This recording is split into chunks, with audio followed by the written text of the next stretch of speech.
Hi, this is Richard Garfield with the Game Glimpse, where I drone on and on about a game that's on my mind. I'll tell you what interests me in the game, and perhaps tie that into games in general.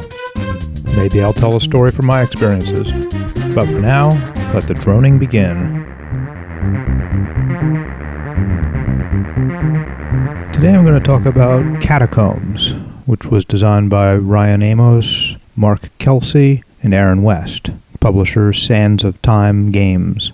Catacombs is played with 2 to 5 players, although it's best with 5. One person plays the Dungeon Master, or I guess they call it the Catacomb Lord. The others are the Adventurers. So thematically it's like a game of Dungeons and Dragons. The mechanics are very different, though. The mechanics involve, of all things, flicking discs. So it might remind one of Crokinole, the game which I glimpsed last week. The game is constructed of a series of challenges. Each challenge is like a scenario in a role-playing game. You flip the card up, it tells you what room you're in and what monsters you're facing. The players set their pieces up first, 1 puck for each of the characters, and then the Catacomb Lord sets up the monsters, and then the players take their turn, and then the monsters take their turn, and you repeat until all of one side is dead, usually the monsters, and then you proceed to the next room. After a bunch of rooms of generally increasing difficulty, you meet the boss monster, and if the players defeat the boss monster, they win, otherwise the Catacomb Lord wins.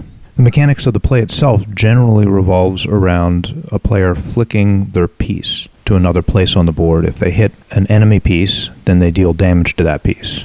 Generally, 1 damage is dealt, and that's sufficient to kill a lot of the monsters. Some of the monsters you flip over, and they have another side, so they have effectively 2 hit points. And then the players and the boss have more hit points, and they actually have hit point tracks. Each of the characters has 1 or more special abilities, and many of the monsters have a special ability. For example, the elf has 2 arrows, which she can flick. Arrows are represented by little yellow discs, much smaller than the player discs. And you can flick those, and it doesn't move your character. And they can go through tighter spaces. They're lighter. They don't move other pucks as much. So they just generally behave differently than flicking the character itself. You can stay back in safety, so to speak. The thief collects extra gold when she defeats an enemy, and the wizard has just a lot of different spells, which each spell can be used once. I don't know, there might be about a dozen spells. Monster abilities include things like stunning the player for a turn upon a successful hit. That's the ghoul, I believe. Skeleton archers have arrows like an elf, but they have an unlimited number. And centaurs can move doing a melee attack and then use their arrows. Playing Catacombs is really fun. I don't usually use such non-technical terms and hard-to-define things, and it's probably not true for everybody, but it's got a really nice combination of physical skill, strategy, tactics. There's plenty of luck because the obstacles on the board send the pucks flying in pretty random directions. The teamwork in the game of the party is, for me, much more satisfying than a lot of teamwork games. In many teamwork games, you can have one person who makes decisions for everybody. And when you're just playing cards or a board game, that can disengage the other players. But in a game like this, any game with sort of with a physical component, no matter how the team decides things are going to go, you are going to be the one flicking your piece. You are going to have to be the one who decides whether flicks are too risky or not. And yours is the glory for a successful flick, and yours is the shame for a catastrophic flick. One important technique in the game is using your discs not to damage the opponent, but to move around friendly discs. The thief is particularly good at this. The thief has a special ability that when her first hit misses the enemy, that is, doesn't deal any damage, she gets a second shot, which doesn't deal any damage, but can be used to escape. Using that ability, she can shove, for example, the warrior into a more advantageous position, or push somebody to safety, and then run to safety herself. Just like in Crokinole and Pool, your leave is important, that is, where you leave your pieces. Bunched up warriors are subject to being hit multiple times by the same monster. The Catacomb Lord also has to be careful of this. Bunching up his monsters is a similarly risky move. Here are some examples of the sort of strategic decisions which I've enjoyed in our games. Should we hold back and shoot arrows and spells down at the monsters, or should we charge among them? Which monster is the most dangerous threat? Can we knock that out, and what's the cost? Should the wizard teleport the barbarian in among the enemy so he can use his powerful rage ability, or should we save that for a later room?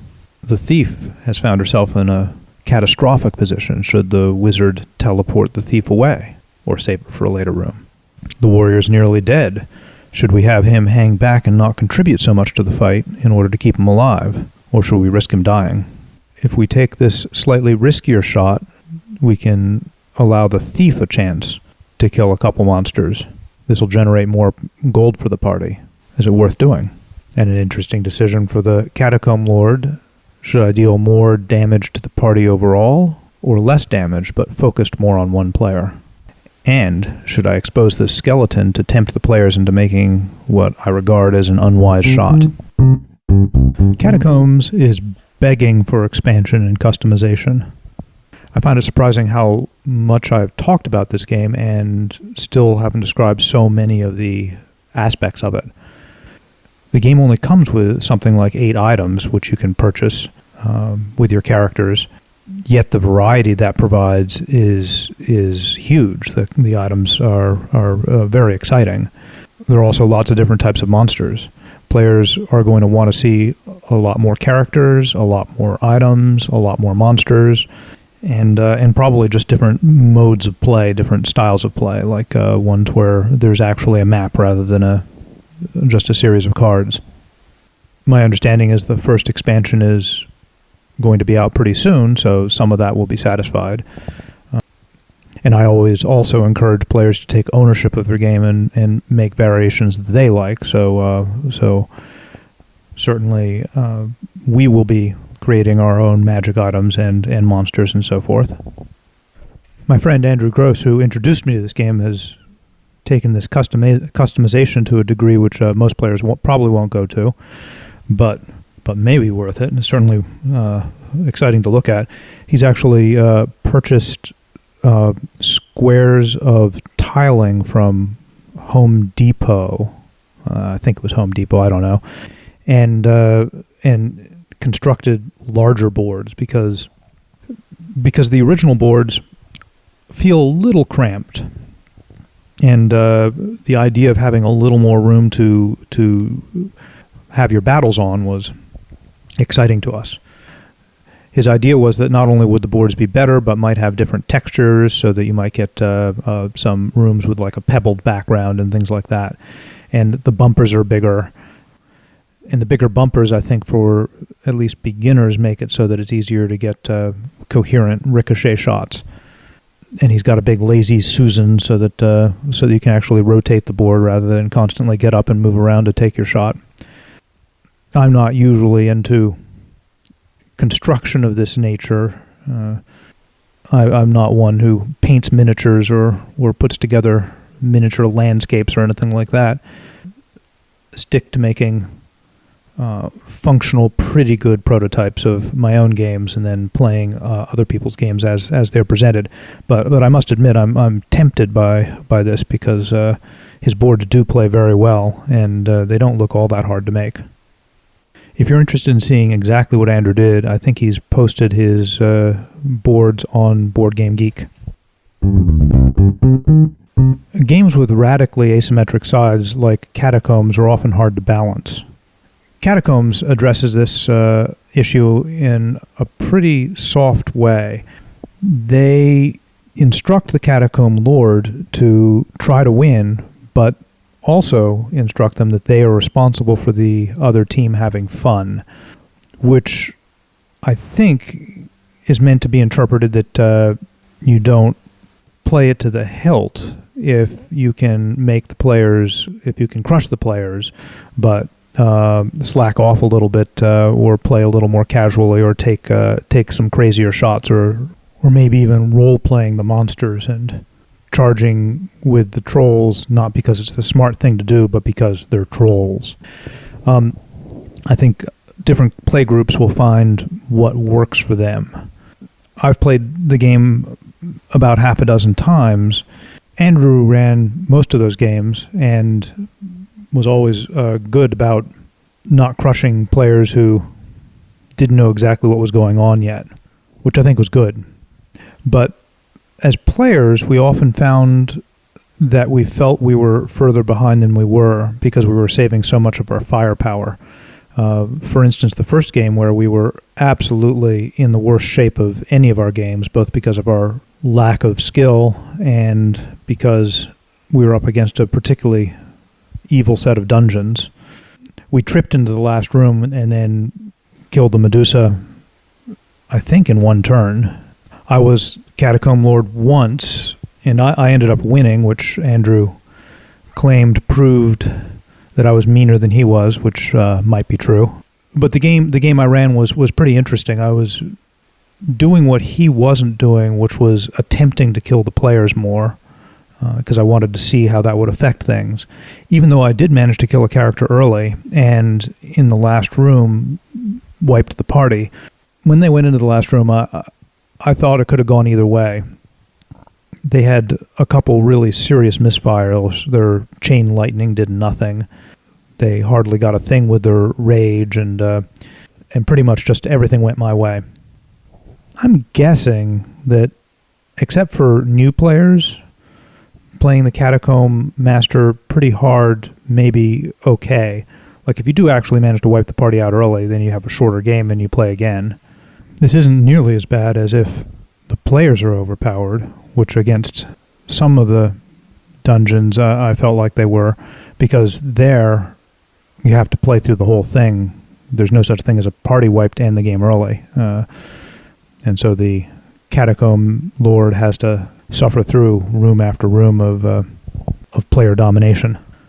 Obviously, if it's a party wipe every time, then something's wrong with the balance, and that has to be addressed.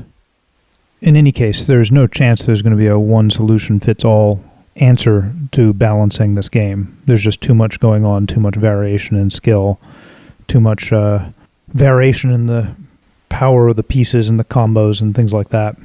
Play groups are going to have to solve some of these problems themselves and figure out good ways to handicap or to strengthen a particular side. I'm sure that as a community develops around the game, there'll be lots of tools given. We've talked about, in certain circumstances, reducing all the hit points for the adventurers by 1 point, and adding extra rooms, and lowering the amount of gold to handle the party being too powerful, which I regard as the more dangerous of the problems. If this sounds interesting to you, you may have some difficulty finding the game. It's been really hard to find to date because it sold out really quickly last year. I still don't have a copy myself. I believe there's another print run coming soon at about the same time the expansion is coming out. I don't know whether that's a matter of days or months before it's out, but I'm looking forward to it. And now it's time for the kids' turn. Who was really good at the game? The guy who brought it. That person whose name is, I don't know, remember. Person. Andrew. Right. And how about on the hero side, who was really good? I remember Mons being really good. Who was the wizard? Rob was the wizard. Rob, he was good. You do realize you just named everybody but you and me. What was the coolest piece of equipment, Skylar? Coolest as a name, look, or power. How about as the name? I don't remember any names. Okay, how about a look?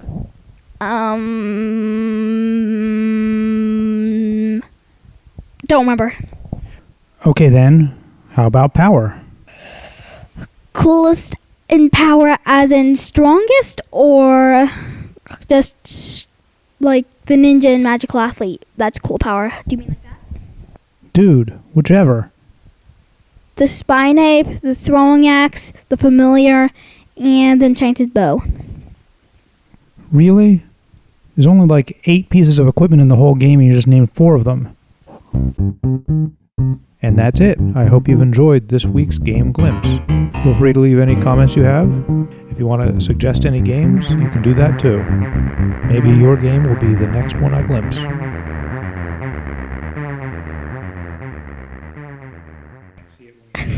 You know, people can't see when you nod. Oh yeah, I forgot.